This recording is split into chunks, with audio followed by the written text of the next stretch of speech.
దానములను అన్నదానమే గొప్ప, కన్న తల్లి కన్న ఘనము లేదు, ఎన్న గురుని కన్న ఎక్కుడు లేదయా. విశ్వదాభిరామ వినురవేమా, విశ్వదాభిరామ వినురవేమా.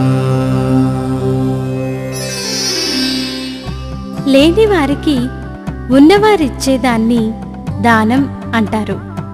వాటిలో అన్నదానం గొప్పది. అన్నం లేకపోతే ప్రాణం నిలవదు.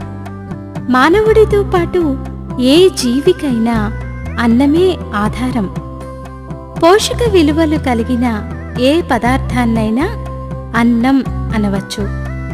ధనం, బంగారం, వస్తువులు, వాహనాలు ఎన్ని దానం పొందినా కలగని ఇక చాలు అనే తృప్తి ఒక్క అన్నదానం వల్లనే కలుగుతుంది. ఇక కంటికి ఎదురుగా ఉన్న దైవాలు తల్లి, తండ్రి.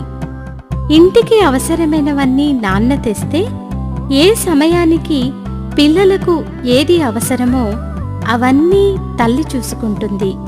మరి గురువు అంటే టీచర్. మనకు విద్యాబుద్ధులు నేర్పి సమాజంలో ఎలా నడుచుకోవాలో బోధిస్తారు. అందుకే అందరూ తల్లికి, తండ్రికి, గురువుకి, తరువాత దైవానికి విధేయులుగా మెలగాలి. ఇక నుంచి మీరంతా అలాగే చేస్తారుగా?